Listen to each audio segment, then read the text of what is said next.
Hello नमस्कार, आप सभी का बहुत बहुत स्वागत है वर्ल्ड नाउ न्यूज़ की इस खास पेशकश में। मैं हूं आपके साथ अंकित सिंह। दोस्तों, श्रीलंका के बाद हमारा दूसरा पड़ोसी देश पाकिस्तान भी इकोनॉमिक क्राइसिस से गुजर रहा है। बढ़ते कर्ज, महंगाई और वहां के लोगों के लिए बेसिक चीजें खरीदना भी परेशानी बन चुका है। आज का चर्चा का विषय हमारा यही है कि क्या कारण है पाकिस्तान की स्थिति आज ये बन चुकी है। और इस विषय में हमारे साथ हैं जाने माने political analyst Sunil Sharma ji. Sir, बहुत बहुत स्वागत है आपका वर्ल्ड नाउ न्यूज़ के स्टूडियो में। नमस्ते अंकित, आपको बहुत बहुत धन्यवाद। आज आपने फिर मुझे बात करने का मौका दिया आपसे। Thank you so much sir. Sir, क्या कारण लगता है आपको कि पाकिस्तान की जो स्थिति है आज ये बन चुकी है कि खाने पीने के लिए भी लोग वहां की तरस रहे हैं, गाड़ियों के पीछे भग रहे हैं? देखिए अंकित, आपको कुछ बातें समझनी पड़ेंगी और बहुत अच्छी तरह समझनी पड़ेंगी कि पाकिस्तान की जो बुनियाद है वो बेसिकली एक धर्म के ऊपर आधारित एक ऐसा एक उन्होंने देश उन्होंने बना लिया, पॉलिटिकल ब्लैकमेल करके अंग्रेजों को, जो इन ट्रू सेंस में देखें तो वो वाइबल ही नहीं था। वो अपने आप में एक इकोनॉमिक वाइबल एंटिटी नहीं थी। और जिस दिन वो दो लख्त हो गया, बांग्लादेश पाकिस्तान अलग अलग हो गए, तो उनके सामने एक बहुत बड़ी समस्या दूसरी ओर आन पड़ी। दूसरी बात ये थी कि उन्होंने कल्पना के आधार पर भारत को अपना एक काल्पनिक शत्रु मान लिया। और काल्पनिक शत्रु मानने के लिए आप एक कल्पना कीजिए, एक देश के पड़ोस में एक हमसा इतना बड़ा मुल्क हो, जिस मुल्क की इकोनॉमी उनसे 10 गुना ज्यादा हो, जिनका रकबा भी इतना बड़ा हो, पॉपुलेशन भी इतनी बड़ी हो, तो जी। ऐसे में उनके लिए एक दूसरा काम उन्होंने और गलत कर लिया कि उन्होंने अपने आप को एक डिफेंस है कहें गैरिसन स्टेट बना लिया है। उनकी जो आर्मी है वो उन्होंने डिस्प्रपोर्शनेटली बड़ी बना ली। यानी किसी भी मुल्क की आपको समझना पड़ेगा, किसी भी मैशियत की यानी इकोनॉमिक्स की अपनी एक कॉम्पिटेंस होती है कि वो कितनी बड़ी एक आर्मी को कैरी कर सकते हैं। और दूसरी बात, बांग्लादेश वाली लड़ाई हारने के बाद उन्होंने, अब मैं जुल्फिकार अली भुट्टो की उस बात को तरफ ले जाना चाहूँगा जहाँ वो कहते हैं कि हम घास की रोटी खा लेंगे मगर हम हिंदुस्तान से 1000 साल तक लड़ाई करेंगे। तो जब आप हिंदुस्तान से आप 1000 साल की लड़ाई करने की बात नाहक कर रहे हैं, तो ऐसे में जाहिर सी बात है उनके जो रिसोर्स थे, जो प्रोडक्टिव जगह लगने चाहिए थे, जिससे उनका एक डेवलपमेंट होता, उनका ह्यूमन डेवलपमेंट इंडेक्स डेवलपमेंट होता, उसकी जगह उन्होंने केवल और केवल अपना पूरा एक्सपेंडिचर केवल एक ही जगह किया, and that was defence, defence and defence. Defence के अंदर एक टिपिकल ढंग की करप्शन हुई। दूसरी बात, अगर आप देखेंगे कि आज़ादी के बाद उनका एक बहुत बड़ी बात में अयूब, जो खान जनरल अयूब थे, उन्होंने पाकिस्तान के अंदर एक मिलिट्री कू ले आए वो, और वो मिलिट्री कू आज़ादी के कल 8-9 साल बाद ही वो ले आए। 1965-66 तक वो चलते रहे, फिर याया खान आ गए, फिर थोड़ा सा एक छोटा सा एक आता है, एक आपको वक्फा उनको कह सकते हैं, उनका डेमोक्रेटिक वक्फा। उस डेमोक्रेटिक वक्फे के बाद फिर जियाउल हक आ गए, जियाउल हक बाद फिर थोड़ी सी डेमोक्रेसी आती है कि उससे अचानक फिर मुशर्रफ आ गए। तो जाहिर सी बात है कि उन्हें जो आर्मी है उन्हें लगातार इसका जस्टिफिकेशन भी देना पड़ेगा कि भाई एक काल्पनिक शत्रु है और हमें बड़ी इसके लिए मदद की जरूरत है। तो वहाँ एक ऐसा भी एक सेगमेंट बन गया जो लगातार हिंदुस्तान से अच्छे रिलेशंस के बीच में ऑब्स्टेकल क्रिएट करता था। तो पहली बात तो ये रही कि डिस्प्रपोर्शनेट आर्मी, अनवायबल एंटिटी, जिसके कारण आगे कुछ हुआ नहीं। फिर तीसरी बात है कि जब आप टेररिज्म को, जब आप एक तरीके से इंडस्ट्री बनाने लगते हैं, आप कहते हैं नॉन स्टेट एक्टर की बात करते हैं, तो वो सब बेकार की बातें। उन्होंने बाकायदा एक स्टेट की एक पॉलिसी बन गई, टेररिज्म की स्टेट की पॉलिसी बन गई। दुनिया का वाहिद एक मुल्क जिसने टेररिज्म को अपनी पॉलिसी का पार्ट बना लिया, क्योंकि 1000 कट्स इन इंडिया की बात वो करते थे, 1000 साल लड़ाई की बात करते थे हिंदुस्तान से। तो हिंदुस्तान का तो कुछ बिगड़ा नहीं, मगर वो, क्योंकि जब आप अच्छी तरह समझिए टेररिज्म के ऊपर आप जब सवार होते हैं, आप समाज को रेडिकलाइज जब आप करते हैं, क्योंकि उन्हें मुजाहिदीन तभी मिल सकते थे, उन्हें फियादीन तभी मिल सकते थे जबकि समाज का रेडिकलाइजेशन करते। तो एक मॉडर्न एजुकेशन डेवलप होती, जिससे कि एक एंटरप्रेन्योरशिप डेवलप होती, उसकी जगह वहाँ वो फियादीन डेवलप करने लगे, सुसाइड बॉम्बर्स डेवलप करने लगे। तो जो पूरा मुल्क का जो एक ट्रेजेक्ट्री होनी चाहिए थी, उस ट्रेजेक्ट्री की जगह वो टिपिकल ढंग से रेडिकलाइजेशन इतना बढ़ गए। तो तीसरी प्रॉब्लम उन्होंने रेडिकलाइजेशन ही कर ली। फिर जब आप टेररिज्म की बात करते हैं, और ठीक है, जब तक अफगानिस्तान के अंदर आपकी नीड्स थी क्योंकि एक्चुअली उन्होंने अपनी ज्योग्राफिकल उस जगह को उन्होंने उसका एक्सप्लॉइटेशन करने का सोचा। उनको लगा कि अफगानिस्तान में अगर अमेरिका को या वेस्टर्न वर्ल्ड को कोई भी अगर चाहिए, या उससे पहले ग्रेट गेम के अंदर अगर आप कोल्ड वार के ज़माने की बात करें, तो सोवियत संघ के मामले के अंदर अगर उन्हें अपनी ज्योग्राफिकल जो डिविडेंड्स के लिए उन्होंने बहुत सारा पैसा लोन दिया, उन्होंने वेस्टर्न वर्ल्ड ने उन्हें जम के पैसा दिया। मगर जैसे ही वेस्टर्न वर्ल्ड की वो जो रशियन थ्रेट्स खत्म हो गए और अफगानिस्तान से विड्रॉ हो गए, तो अब वो डॉलर्स भी उनको आना बंद हो गए। तो जो डॉलर्स वो आना बंद हो गए, उनके इंपोर्ट ज़्यादा थे, एक्सपोर्ट्स उनको कुछ करते नहीं है। अगर मैं किसी भी अगर पाकिस्तान के किसी अगर इकोनॉमिस्ट से बात करूं कि भाई आप क्या एक्सपोर्ट करते हैं, तो टेररिज्म के अलावा उनके पास कुछ एक्सपोर्ट की चीज़ नहीं है, और टेररिज्म से पैसा मिलता नहीं है। तो ऐसे सिचुएशन के अंदर करते करते उनके इकोनॉमिक जो रिजर्व्स हैं, उनके जो फाइनेंशियल रिजर्व हैं, वो $3 अरब के रह गए। जहाँ इंडिया के पास $650 अरब के रिजर्व्स हैं, पाकिस्तान के पास $3 अरब के। और अच्छी तरह समझ लीजिएगा किसी भी मुल्क के पास एटलीस्ट 5-6 महीने का इंपोर्ट बिल्स को चुकाने के लिए पैसा होना चाहिए। मगर वहां तो आप यूं मान लीजिएगा 3 हफ्ता का ही रह गया। ऐसी सिचुएशन में, क्योंकि पहले वो ग्रे लिस्ट के अंदर थे, पाकिस्तान को यूनाइटेड नेशंस ने भी, क्योंकि बहुत सारे जो स्पॉन्सर उन्होंने टेररिज्म को किया, तो उसके चलते वो ग्रे लिस्ट में आ गए। क्योंकि आज भी अगर आप देखें तो दाऊद इब्राहिम वहाँ हैं, अजहर मसूद वहाँ पे हैं, सैयद सलाउद्दीन वहाँ हैं। तो उन सब लोगों को कंट्रोल करने की जगह वो कई सालों तक तो मुगालते में रखते रहे वेस्टर्न वर्ल्ड को, और वेस्टर्न वर्ल्ड ने भी आंखें बंद कर ली, क्योंकि अफगानिस्तान के कारण पाकिस्तान की अपनी इंपॉर्टेंस थी। उससे पहले ग्रेट गेम में पाकिस्तान की इंपॉर्टेंस थी, मगर वो सारी इंपॉर्टेंस तो अब खत्म हो चली है। तो ऐसे सिचुएशन में अब कोई फॉरेन एड भी उनको आने से रही। ह्यूमन इंडेक्स के बारे में उन्होंने बताया कि वो वैसे उनका वीक है, रेडिकलाइजेशन की बात है, एक्सपोर्ट उनके कुछ है नहीं। अब टोटल मिला के पूरा का पूरा पाकिस्तान रेमिटेंस पे आ गया। जो एक्सपेक्टेड जो पाकिस्तानी दुबई में रहते हैं या कतर में रहते हैं, वो कुल मिला के $30 अरब भेजते हैं। तो अब वो $30 अरब से तो आप समझ लीजिएगा पूरा मुल्क चल नहीं सकता। 200-250 बिलियन डॉलर की जो इकोनॉमी है, जो आप समझ लीजिएगा कि महाराष्ट्र से भी आधी इकोनॉमी है, तमिलनाडु जितनी बड़ी इकोनॉमी पूरी पाकिस्तान की। और हिंदुस्तान को काउंटर करने के लिए 6 लाख लोगों की आपने आर्मी रख ली है। तो वो मैं मानता हूँ कि डिस्प्रपोर्शनेट, अनप्लानिंग, फिर ओवर करप्शन भी। वैसे तो करप्शन पूरे साउथ एशिया की प्रॉब्लम है, इंडिया में भी करप्शन इज द प्रॉब्लम, मगर पाकिस्तान के पास की जो करप्शन की प्रॉब्लम वो बिल्कुल अगली जनरेशन की प्रॉब्लम है। तो उसके कारण भी जो भी स्पेंड जो है, आप कल्पना आपको इस बारे में मैं अगर आपको एक बात कहूँ तो आपको बड़ा सरप्राइज होगा कि पाकिस्तान के जितने भी वहाँ पे प्राइम मिनिस्टर्स हैं, उन सबके पास या तो ड्वेल सिटीजनशिप है या उनके घर लंदन में है। मुझे नहीं लगता हिंदुस्तान के अंदर एक भी ऐसा पॉलिटिशियन है जिसके पास वहाँ की भी सिटीजनशिप हो या उनके घर लंदन में हो।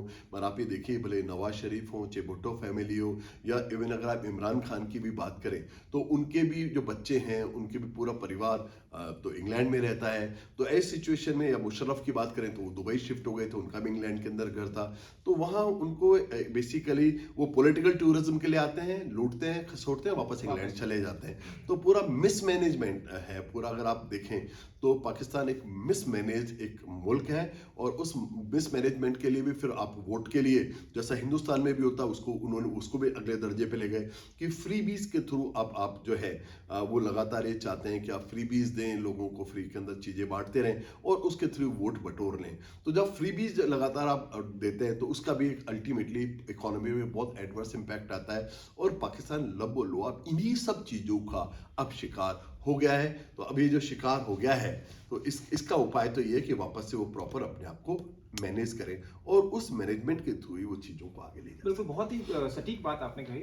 लेकिन इकोनॉमिक क्राइसिस के साथ साथ सुनील जी, वहाँ पे पॉलिटिकल इंस्टेबिलिटी भी देखी गई है, क्योंकि तकरीबन 29 पीएम वहाँ आ चुके हैं और किसी ने भी अपना कार्यकाल पूरा नहीं किया है, और बढ़ती आर्मी की इन्वॉल्वमेंट पॉलिटिक्स के अंदर कहीं ना कहीं एक बड़ी समस्या है। तो पॉलिटिकल इंस्टेबिलिटी आप किस तरीके से देखते हैं? नहीं, देखिए, एक जमाने के अंदर एक बात कही जाती थी, और वो बड़ी दिलचस्प बात थी कि भारत के अंदर प्रधानमंत्री को जितना टाइम अपनी धोती बदलने में लगता है, कि उस जमाने प्राइम मिनिस्टर धोती पहना करते थे, लाल बहादुर शास्त्री वगैरह, तो जितना प्राइम मिनिस्टर को धोती बदलने में लगता है उतनी देर में पाकिस्तान एक प्राइम मिनिस्टर बदलता है। ये एक मुहावरा था। और उसका देखिए, उसका पीछे अच्छी तरह समझ लीजिए, शुरुआती दौर से राइट फ्रॉम द वेरी मतलब जैसे आज़ादी आई, तो वो एक टिपिकल ढंग से एम्बिशियस लोगों का एक जमावड़ा था। अगर आप भारतीय मुस्लिम लीग की भी बात करें तो भले वो मोहम्मद अली जिन्ना हो या उस जमाने के अंदर उनके जितने भी लीडर्स थे, चाहे वो मोहम्मद अली बोगरा हो, इस्कंदर मिर्जा हो, तो या उसके बाद अयूब हो, तो एक पॉलिटिकल एम्बिशियस लोगों का एक पूरा ग्रुप हो गया जो ये किन प्रकार ने सत्ता में आ जाना चाहता था।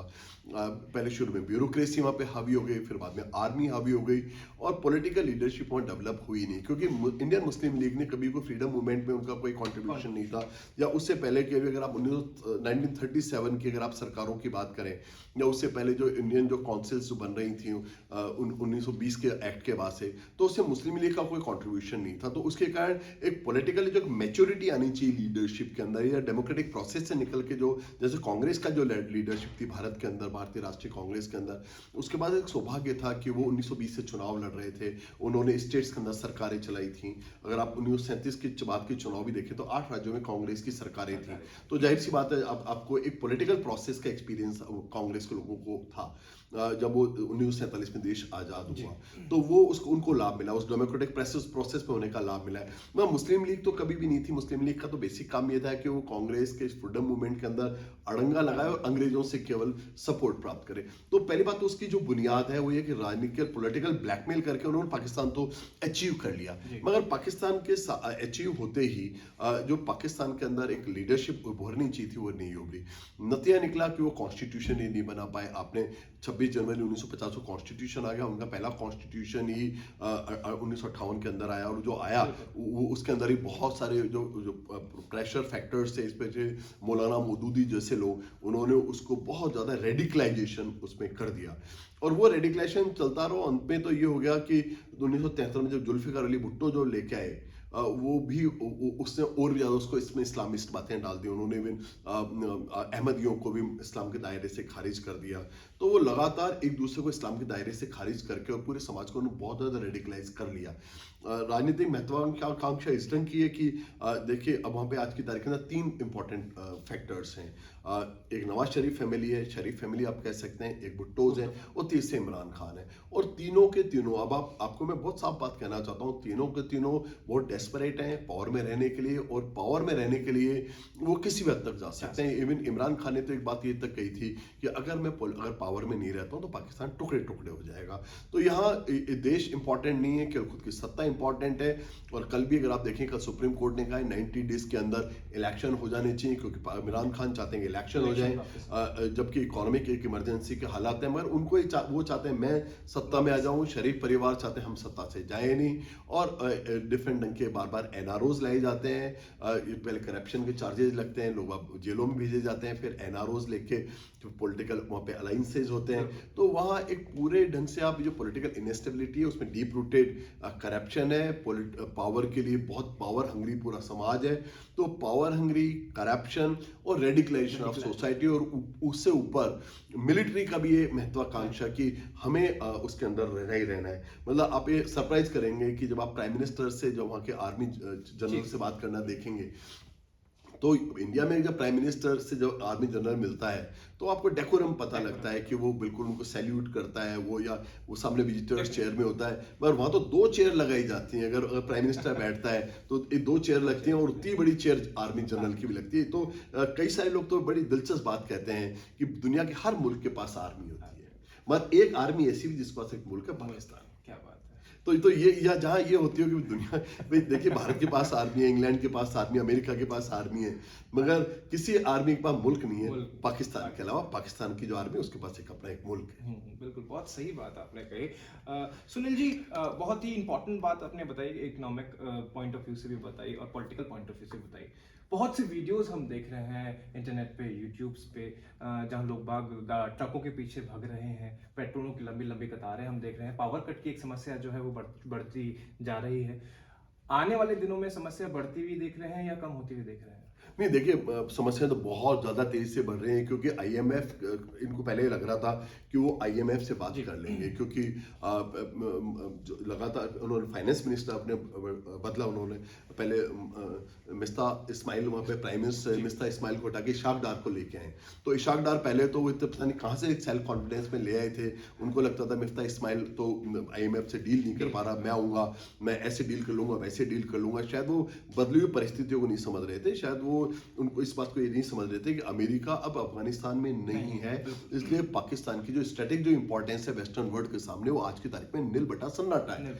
अब ऐसे में आईएमएफ से अब जब आप बात करेंगे तो आईएमएफ अपनी शर्तें इंपोज करेगा, और आईएमएफ की हर जगह एक प्रॉब्लम होती है कि जब भी आप आईएमएफ से बात करते हैं तो आईएमएफ ये देखता है कि आप में कर्जे को रीपे करने की क्षमता कहां से आएगी। अब पाकिस्तान के पास रीपे करने की क्षमता थी नहीं, तो जाहिर सी बात है उन्होंने 3-4-5 शर्तें रखी। पहली शर्त रखी कि जो भी उनके यहाँ जैसे अपने आप पे बैंड होते हैं वहां भी पे बैंड है, तो पे बैंड 17 से लेकर 22 तक के जितने भी अधिकारी हैं उन सबको अपनी प्रॉपर्टीज को डिक्लेयर करना पड़ेगा।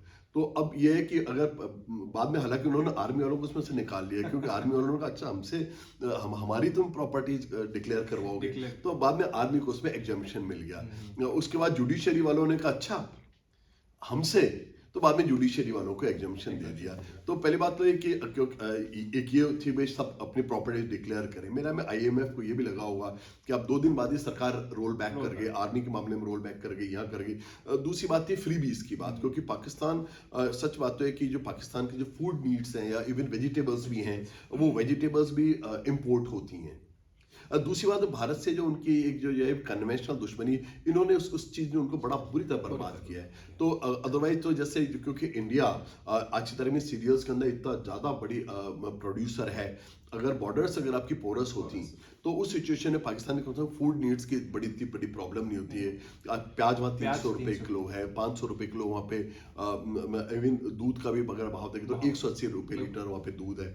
तो ये सब चीजें इसलिए हो गई क्योंकि अधिकांश चीजें वो प्रोड्यूस नहीं करें, इंपोर्ट करते हैं। और इवन दिलचस्प बात है अंकित की, जो सब्जियां हैं वो भी भारत से सीधा नहीं खरीद के भारत पहले दुबई भेजता है और दुबई से वो खरीद के लाते हैं। तो जब आपकी जो पूरी इकोनॉमी है, मतलब आपके जो इकोनॉमिस्ट हैं, आपके देश के जो पॉलिसी मेकर्स हैं, अगर उनको इतना सा छोटी सी बात भी समझ में नहीं आती है, होने तो ये चाहिए था कि वो इंडिया को वे आउट देते सेंट्रल एशिया का, और उसके थ्रू एक बहुत बड़ा रेवेन्यू वो जनरेट कर सकते थे। अगर आप सोचिए आज हिंदुस्तान से, लाहौर से, अमृतसर से एक ट्रक चले, लाहौर होता हो पेशावर क्रॉस करके काबुल जाए और काबुल से उज्बेकिस्तान या तजाकिस्तान जाए, जो कि इंडिया को एक रूट की नीड है। अगर ये रूट अगर आज पाकिस्तान अगर इंडिया के साथ अगर कॉन्टैक्ट बात करता तो पाकिस्तान को कितना रेवेन्यू मिल सकता था। दूसरी बात है कि इंडिया फूड सफिशिएंट है, फूड एक्सपोर्ट करता है दुनिया भर के अंदर।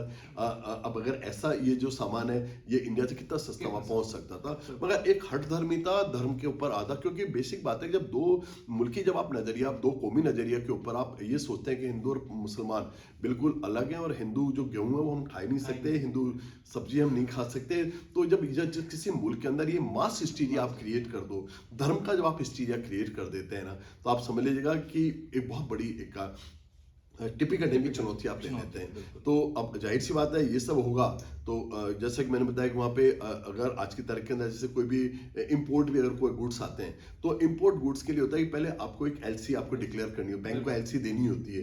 अब वहाँ पे डॉलर्स है नहीं देने को, तो एलसी वहाँ पे रिलीज कर नहीं रहे बैंक। जब एलसी बैंक रिलीज नहीं करे तो हजारों कंटेनर्स कराची पोर्ट पे पड़े हुए हैं, मगर अंदर नहीं आ सकते, क्योंकि इंपोर्टर्स जो एक्सपोर्टर उसकी शर्त होती है जब आप एलसी होगी उसके बैंक में पैसा आएगा तो ही वो सामान आपको रिलीज करेगा।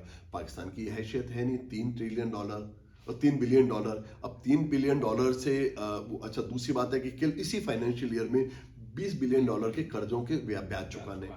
तो अब अगर $1 बिलियन जो इन्होंने दिया भी था, सऊदी अरब और कतर ने इनकी मदद की थी, मगर वो मदद भी थी कि आप रख के औरों से आप ले लीजिए कर्जा, उसको आप इस्तेमाल नहीं कर सकते, उसको राइडर लगा दिया था।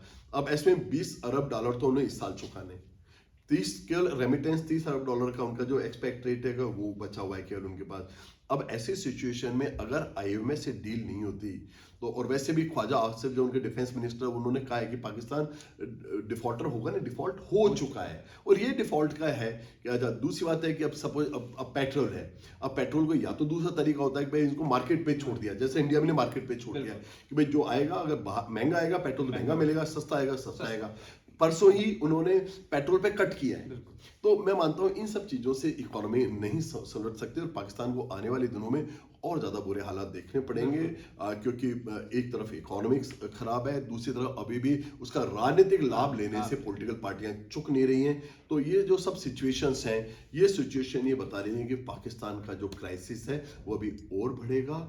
दूसरी बात है टीटीपी की भी प्रॉब्लम, अगर आप देखें जो तहरीक तालिबान पाकिस्तान, तो पूरा उनका जो वेस्टर्न जो पेशा आप खैबर पख्तूनवा है, वो पूरा इलाका बहुत भयंकर ढंग से डिस्टर्ब है।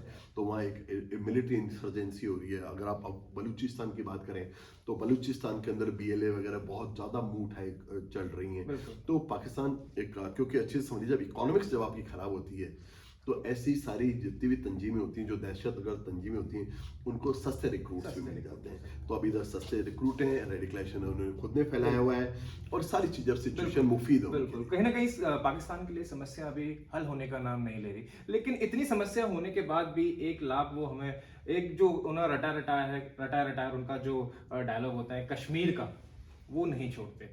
इतनी प्रॉब्लम्स के बाद भी कश्मीर का राग अलापते ही रहते हैं। नहीं, देखिए, यही पाकिस्तान का मिसमैनेजमेंट है कि वो कभी उस रियलिस्टिक बात को समझ ही नहीं पाए हैं। वो 1947 से बात कर रहे हैं। मैंने अभी भी जुल्फिकार अली भुट्टो की बात कही कि उन्होंने ये बात कही थी भैया हिंदुस्तान से पहले 1000 साल तक लड़े। यानी इस बात को तो वो भी जानते हैं कि 1000 साल तक जीत नहीं सकते हो। नहीं तो 1000 साल लड़ाई की बात कौन करेगा? 1000 साल की लड़ाई की बात वही करेगा ना जिसे पता है कि मैं 1000 साल तक जीत नहीं सकता। अब कश्मीर की बात भी करें तो कश्मीर के जो यूनाइटेड नेशंस का रिजोल्यूशन है, उसकी पहली क्लॉज है कि पाकिस्तान अपनी आर्मी वहाँ से हटा लेगा, और वो उसके लिए भी वो तैयार नहीं है। अटल बिहारी वाजपेयी के दौर के अंदर जो अटल बिहारी वाजपेयी थे, वो बहुत ज़्यादा डिस्परेट थे कि किसी भी ढंग से बात हो, और बात हो किसका सॉल्यूशन निकले। मगर उसके लिए भी वो, आपको याद हो, मुशर्रफ आगरा भी आए थे, और उसके बाद एक समझौते तक जब पहुंचे तो उसके बाद मुशर्रफ ने एक डायलॉग बोला था जो आपको समझना पड़ेगा पाकिस्तान की जनता के माइंडसेट को, कि अगर मैं कश्मीर का ये समाधान कर गया तो मुझे वापस दिल्ली में अपनी नहर वाली हवेली में आना पड़ेगा।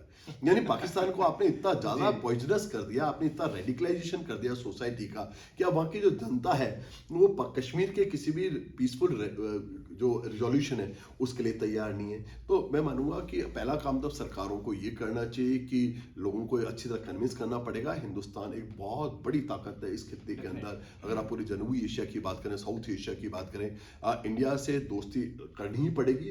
ये पाकिस्तान के लिए अपने सर्वाइवल के लिए मस्ट है, पहली बात। दूसरी बात है कि उन्हें अपने टेररिज्म पॉलिसी से बाहर आना पड़ेगा। पाकिस्तान के अंदर भी एक फैक्शन है जो कहता है कि अगले 20 साल कश्मीर के ऊपर बात करना बंद करो। तो मुझे लगता है उन्हें कश्मीर में भी बात करना देर सवेर बंद करनी पड़ेगी। अगर पाकिस्तान ये नहीं करता तो मैं अच्छी तरह बता देता हूँ, आपके दर्शकों को बहुत जिम्मेदारी के साथ कह रहा हूँ, अगर पाकिस्तान इन सब चीज़ों को नहीं करता, अपनी पॉलिसीज का वापस से रिव्यू नहीं करता, तो पाकिस्तान का एक विभाजन 1971 में हुआ था, पाकिस्तान कम से कम 3 नए विभाजन की तरफ आगे बढ़ रहा है। बिल्कुल, बहुत सही बात आपने कही।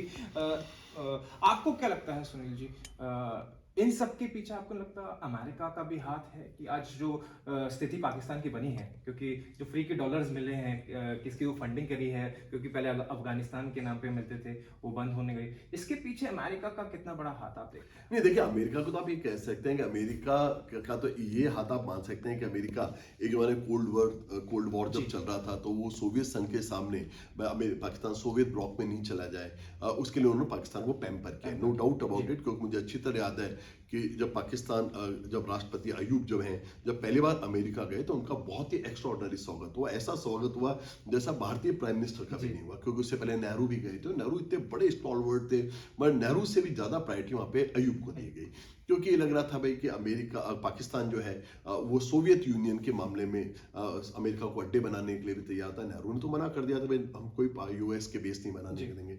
तो उनको लग रहा था कि अब अमेरिका को एक प्रॉक्सी मिल गया, तो उस प्रॉक्सी के चक्कर में लगातार उनको डॉलर्स दे रहे थे, उनको लेटेस्ट एम्यूनिशंस दे रहे थे, और उन एम्यूनिशंस पे, हालांकि ये बात मैं आपको बताया तो अमेरिका लगातार एक राइडर लगाता था कि ये चीजें इंडिया के खिलाफ इस्तेमाल नहीं होनी चाहिए, मगर उनको तो इंडिया के खिलाफ ही करनी थी, 65 की लड़ाई फिर उनको किया। फिर अमेरिका ने उस टाइम प्रतिबंध भी लगाया, इसको लेके अमेरिका के खिलाफ भी पाकिस्तान में बहुत बड़ा सेंटीमेंट है। मगर फिर वापस 71 के अंदर वापस उनको सपोर्ट अमेरिका ने किया। अगेन 79 के बाद तो जब अफगानिस्तान के अंदर सोवियत आ गए तो अरबों बिलियन डॉलर पंप हुआ है। अगर आप पूरा अगर देखें तो उनका खुद का भी मानना है कि उन्होंने मतलब पिछले सालों के अंदर ट्रिलियन डॉलर तो अब नहीं कहूँगा, बट सैकड़ों बिलियन डॉलर्स पाकिस्तान को दिए गए हैं उनके। बट उन्होंने बातें, आप उस पैसे का इस्तेमाल कहाँ कर रहे हैं? बिल्कुल। आप उसका इस्तेमाल करके केवल आपने एक गैरिसन स्टेट बना लिया है, एक आर्मी एक स्टेट बना लिया है, और उसका जो जनता को जो फायदा होना चाहिए था, एक ह्यूमन डेवलपमेंट इंडेक्स बनना चाहिए था। तो आप ये सोचिए कि जिस जमाने में हमारे यहाँ IITs बन रही थी, हमारे यहाँ IIMs बन रहे थे, जब हमारे यहाँ तालीमी इदारे बन रहे थे, उस टाइम पाकिस्तान के अंदर वो एक परमाणु बम की सनक पे लगे हुए थे। कादिर उनके हीरो, अब्दुल कादिर उनके हीरो बन रहे थे। तो ये किसी मुल्क के लिए एक आप सेल्फ डिस्ट्रक्टिव उन्होंने पाथ खुद नहीं चुना है, और वो सेल्फ डिस्ट्रक्टिव पाथ से उन्हें खुद को दूर आना पड़ेगा। रिलीजियस रेडिकलाइजेशन किसी भी मुल्क को आप अच्छे समझ लीजिए, इससे भारत को कुछ चेतावनियां लेनी चाहिए। भारत को ये चेतावनी लेनी चाहिए, रिलीजियस रेडिकलाइजेशन जब भी किसी समाज का होता है तो उसका अंतिम हश्र पाकिस्तान का होता है। अगर किसी भी समाज के अंदर अगर फ्रीबीज बांटी जाती हैं, अगर फ्री की योजनाएं बनाई जाती हैं, फ्री के अनाज दिए जाते हैं, सस्ते पेट्रोल दिए जाते हैं, सस्ती बिजलियां दी जाती हैं, तो उसका अंत में उसका निष्कर्ष पाकिस्तान होता है। तो भारत को कम दो बातें सीखनी चाहिए इस बात से कि एक पॉलिसीज, आपकी साइंटिफिक टेम्परामेंट, आपकी फ्यूचर जनरेशन में डेवलप को इस पे काम होना चाहिए। रेडिकलाइजेशन को समाज का दुश्मन है। आप भले हिंदू रेडिकलाइजेशन हो चाहे मुस्लिम रेडिकलाइजेशन हो, समाज को रेडिकलाइजेशन से बचना चाहिए। कंस्ट्रक्टिव पॉलिसीज बननी चाहिए।